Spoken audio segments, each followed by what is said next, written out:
You no take candle. But you can take some Hearthstone knowledge. Hello there folks, time to talk about the cards of Hearthstone. Today we are going to discuss everything about them, including how they are sorted, what they do, and just how to get these beauties so you can start making your very own championship-worthy deck.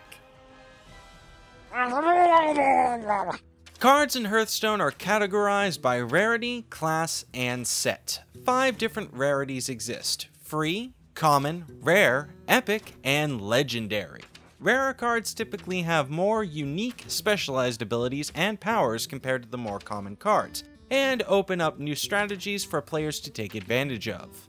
For the class category, there are sets of cards available to every single class that are unavailable to other classes, as well as a pool of general cards that are available to all.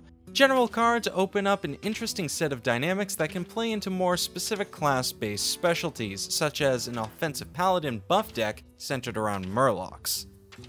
The last category is sets, of which there are 5. Basic, Expert, Reward, Promotion, and Mission, which reflects how the card is obtained.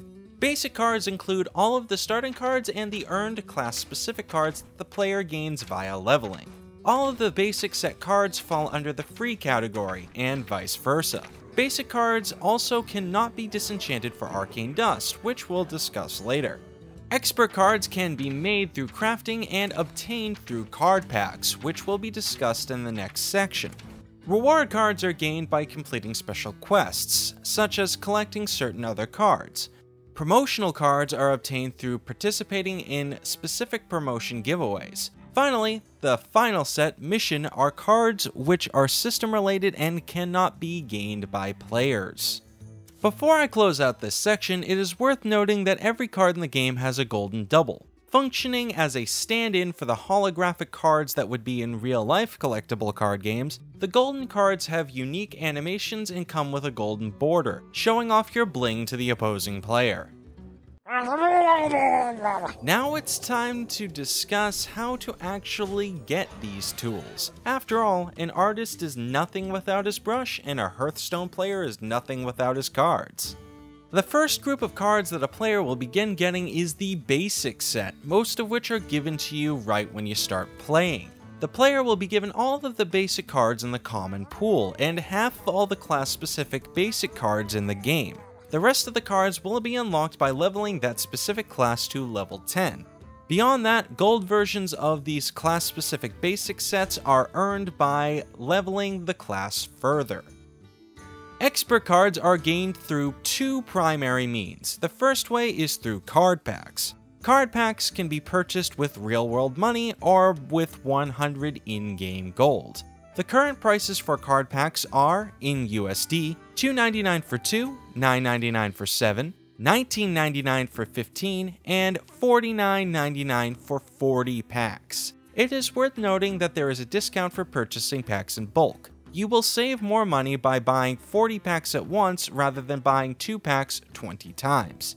Each pack will net the player 5 random cards, with 1 guaranteed to be of at least rare quality. The second method is through crafting. Every card in the game has a cost in arcane dust, a resource which can be gained in multiple ways. If the player saves up enough dust, he can purchase any expert or golden expert card in the game, including legendaries. Arcane dust can be won in the arena, or it can be gained by disenchanting unwanted cards.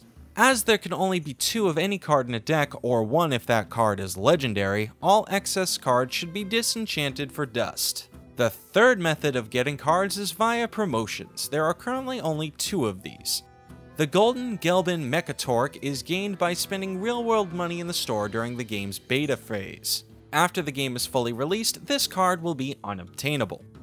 The second promotional card is the golden version of the Elite Tauren Chieftain, which was given to players as a reward for purchasing a ticket or virtual ticket to BlizzCon 2013.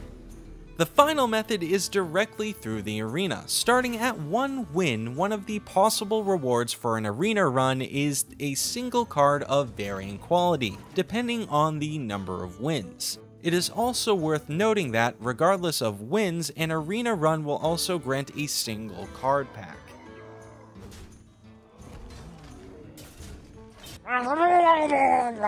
Alright, now it's time to dissect these cards and explain exactly how they work. Cards come in 3 distinct types. They can be either minion, spell, or weapon cards, all of which work rather differently from one another. Before we discuss the specifics, however, let's take a look at what they have in common. All cards have a mana cost shown in the top left-hand corner, sitting right next to their portrait. Under the artwork is the card's name, followed by the card's description. The first type of card we're going to discuss are minion cards. Minion cards represent the creatures of Azeroth, prepared to fight to the death for their summoner. The description for minions explains the various traits and abilities minions can have, of which there are many, too many to go over in this video. To give some examples, however, I'll mention spell damage, battle cries, and taunt. The other features of minion cards are their attack and life totals, depicted at the bottom left and bottom right respectively. These values come into play when the minion is attacked or is attacked by an enemy minion, spell, or ability. The maximum number of minions that a summoner may field is 7. Spells are distinctly different from minions and weapons due to the fact that they do not stay on the field, with the exception of secrets. Their effects are explained in the description section and are typically more potent than minion abilities of the same cost. The player pays the mana cost, the effect happens, and the spell goes away. Spells can do a wide variety of things, such as grant temporary mana to the player, spawn additional minions, buff existing minions, or even deal damage to the enemy player or his minions. Spells that deal damage are affected by the minion trait Spell Damage, which increases the damage by the value of the trait. Secrets are unique among spells in that they linger on the battlefield until they are activated by a set circumstance, making them rather effective traps. While your opponent will know that you played a secret, they will not know which secret it is, so they will not know its effects, nor will they know its trigger. A player may have up to 5 secrets in play at any given time, but only a single copy of each secret at a time. Weapon cards are fairly fun tools that allow the hero themselves to leap into the brawl. Weapons have unique traits like minions do and possess an attack power and a durability rating at the bottom of the card, much like minions, with the durability taking the place of the life total. They are not, however, targetable by enemy minions for an attack. Using the weapon's attack rating, the hero may strike a target, dealing that much damage and losing 1 durability to the weapon each attack. Once the durability is up, the weapon breaks and is discarded. It is also worth noting that any damage the enemy minion would deal during an attack is applied to the hero's life total, so do be careful at what you swing your doom hammer at.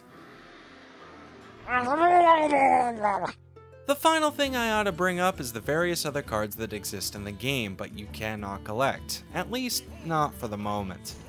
The first set of cards is the uncollectible set. These cards exist as a result of the effects of other cards and thus cannot be collected in the conventional sense. A good example of this would be the sheep card, which is generated when the polymorph spell is played on a minion. Another is the legendary Ashbringer, which is a weapon card played when the paladin legendary Tyrion Fordring is killed.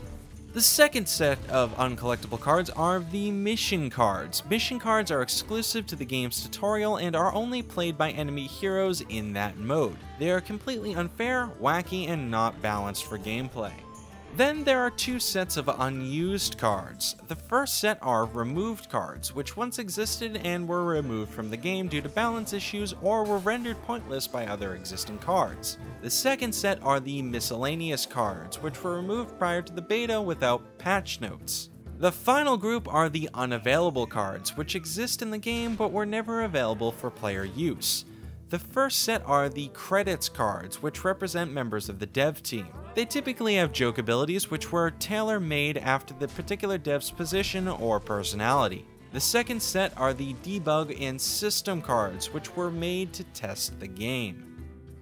And that about wraps it up for the cards of Hearthstone. I do hope you have enjoyed. If you feel like I missed anything, feel free to let me know in the comments below. If you'd like to learn more about how the cards in Hearthstone work, or if you'd like to look up specific cards, I'd like to heartily recommend you check out the Hearthstone wiki by clicking the link in the description, or by going directly to hearthstone.gamepedia.com. Please remember to like and subscribe to show your support, and I'll see you all next time.